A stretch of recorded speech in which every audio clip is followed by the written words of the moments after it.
नमस्कार दोस्तों, आज हम एक ऐसे मुद्दे पर वार्ता नहीं चिंतन करना चाहते हैं जिसका वास्ता इंसानियत की संवेदनशीलता से, सजग नागरिक की सजगता से और सिस्टम की अकर्मकता से जुड़ा हुआ है।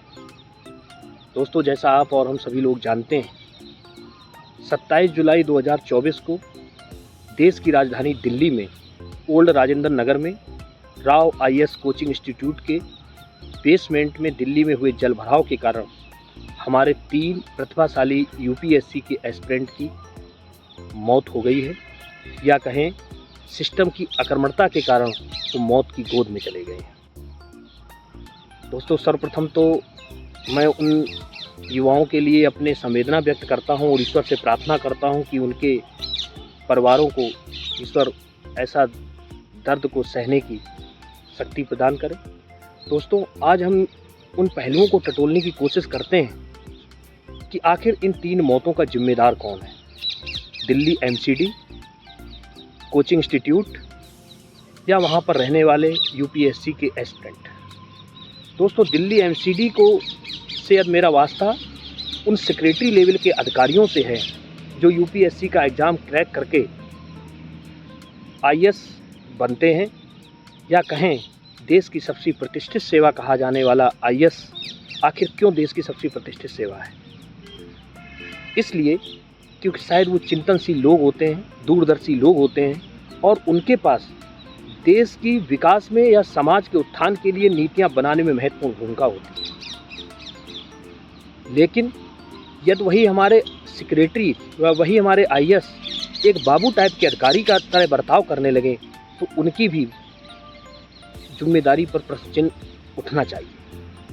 मैं इसलिए इस बात को कह रहा हूं कि 27 जुलाई की जो घटना घटी है, इसके पहले जून 2023 में दिल्ली की मुखर्जी नगर में शॉर्ट सर्किट से आगजनी की घटना हुई थी और वहां पर कैसे UPSC के एस्पिरेंट्स ने बिल्डिंग से कूदकर किसी तरीके से रेस्क्यू करके अपनी जानों को बचाया था।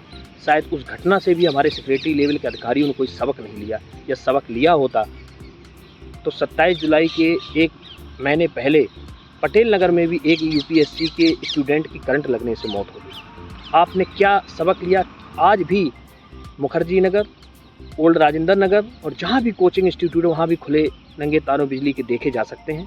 आपने अभी तक उसके लेआउट तक को नहीं सही कर पाया। आप लोग दूरदर्शी लोग हैं। यदि घटना घट जाए, उसके बाद आपकी कुछ हरकत हो और 2-4 दिन बाद आप उसको भूल जाएं, तो शायद ये एक बाबू टाइप के अधिकारी और एक सेक्रेटरी लेवल के अधिकारी के एटीट्यूड में अंतर को दर्शाता है। आप अपनी जिम्मेदारियों में उस चीज़ को रिफ्लेक्शन होना चाहिए कि आपके अंदर दूरदर्शिता है। उसके बाद हर साल मानसून के सीज़न में उस इलाके में ड्रेनेज की प्रॉब्लम रहती है। मानसून से पहले कितने ड्रेनेज, किस तरीके से चैम्बर साफ़ होते हैं या कैसे इंश्योर होते हैं, क्या उसकी प्लानिंग हो पाई? शायद मुझे ऐसे लगता है इस पर भी पुनर्विचार करने की ज़रूरत है, और यदि किया गया होता तो शायद इस घटना को रोका जा सकता था। शायद मैं ये बात अपने युवाओं के ऊपर छोड़ता हूँ, इस बात पर चिंतन करें कि दिल्ली के MCD के इन छोटे लेवल के अधिकारियों की जवाबदेही नहीं, इसमें एक सेक्रेटरी लेवल के अधिकारियों की जवाबदेही तय होनी चाहिए या नहीं। नंबर दूसरा पहलू, हम कोचिंग इंस्टीट्यूट की बात करते हैं। हमारे शास्त्रों में कहा गया है, गुरु गोविंद दो खड़े काके लागों पाए, बलिहारी गुरु आपने जो गोविंद दियो बताए। कि गुरु की संज्ञा तो गोविंद से भी बढ़ के बताई गई है, और शायद हमारे समाज में गुरु का स्थान भी अलग है। मैं कोचिंग इंस्टीट्यूट के अपने उन एथिक्स और मोरल के क्लासेस को पढ़ाने वाले गुरुजनों से विनम्रपूर्वक निवेदन करता हूँ कि आपकी कथनी और करनी में अंतर कैसे हो गया। आप तो एथिक्स और मोरल की बातें बताते हैं, हमारे स्टूडेंटों को सिखाते हैं एथिक्स होते क्या हैं, मोरल्स क्या होते हैं। क्योंकि UPSC के एस्पिरेंट एक दिन UPSC की परीक्षा को क्रैक करके इस देश का वो भविष्य है, वो नीति बनाने में महत्वपूर्ण भूमिका अदा करेंगे। उनके अंदर मोरल्स और एथिक्स होने चाहिए। आपके अंदर मोरल और एथिक्स में अंतर कैसे हो गया? यह दिल्ली की MCD की अकर्मकता के कारण आपको NOC मिल भी गई, उन्होंने ऑन ग्राउंड आपको देखा नहीं, तो उन्होंने NOC बेसमेंट में चलाने की नहीं दी थी। आप भी देख रहे हैं कि वहाँ हर साल जल भराव से वहाँ नॉर्मल पानी भर जाता, तो आपने इस बात का भी आकलन नहीं किया कि जल भराव हो जाएगा तो कैसे ज़िंदगी से समझौता हो जाएगा। खुले नंगे तार या लाइट के पड़े हुए आपने कितने बार MCD से अप्रोच किया। आप गुरु से कहना चाहिए कि आप गुरु से शिक्षा के व्यापारी कब बन गए, इस बात का भी लोगों को पता ही नहीं चला, या पता चला तो फिर भी स्टूडेंटों ने आप पर इतना विश्वास किया कि वो यही समझते रहे कि गुरु गोविंद दो खड़े, उसी सेंटेंस को मानते रहे।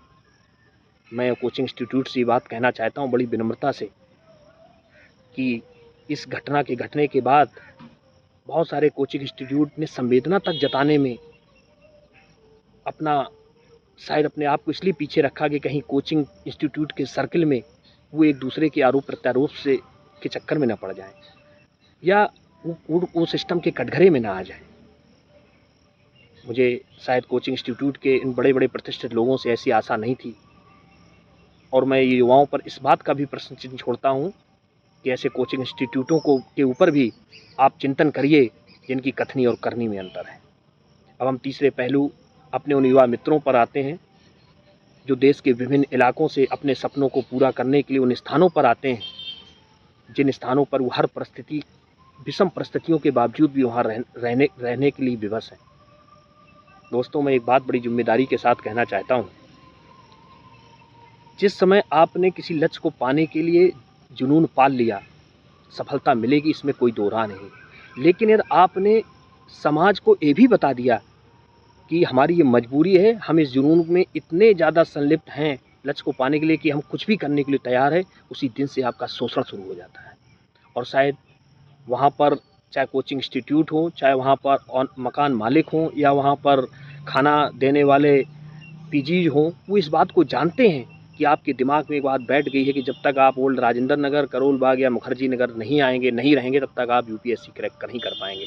शायद इसीलिए आपका शोषण किया जा रहा है कि वहाँ पर आपको लाइट के चार्जेज अलग लिए जा रहे हैं, वाटर के चार्जेज लिए जा रहे हैं, और कितना स्पेस दे के भी पीजी में चार्जेज किए जा रहे हैं, ये आप सब लोग जानते हैं।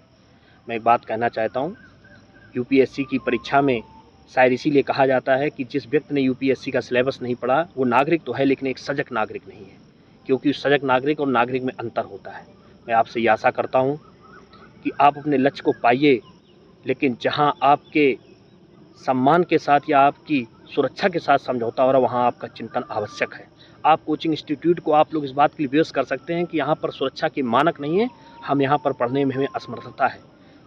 जब तक आप नहीं आवाज़ उठाएंगे, क्योंकि आप देश के सबसे प्रतिष्ठित सेवा की तैयारी कर रहे हैं, तो फिर आप क्या क्लर्कों या बाबुओं से आशा करते हैं? शायद मैं इस बात को बड़े विश्वास के साथ इस बात को समझ रहा हूँ कि इस दर्द विदारक घटना के बाद आने वाली इस घटना से सिस्टम, कोचिंग इंस्टीट्यूट और हमारे युवा सबक लेंगे और एक ऐसी नज़ीर पेश करेंगे जो शायद भविष्य में इन घटनाओं को रोका जा सके। और लास्ट में हम 4 पंक्तियां कहना चाहते हैं कि बर्बाद गुलस्ता करने को एक ही उल्लू काफ़ी था, यहाँ हर डाल पे उल्लू बैठा है, अंजाम गुलस्ता क्या होगा। इसलिए मैं अपने मित्रों से ये गुजारिश कर रहा हूँ कि ज़िंदगी की सुरक्षा के मानकों को ध्यान में रखते हुए आप अपने लक्ष्य को पाइए। जब ज़िंदगी ही नहीं रहेगी तो लक्ष्य कहाँ से पाएंगे। और इन्हीं बातों के साथ जय हिंद, जय भारत।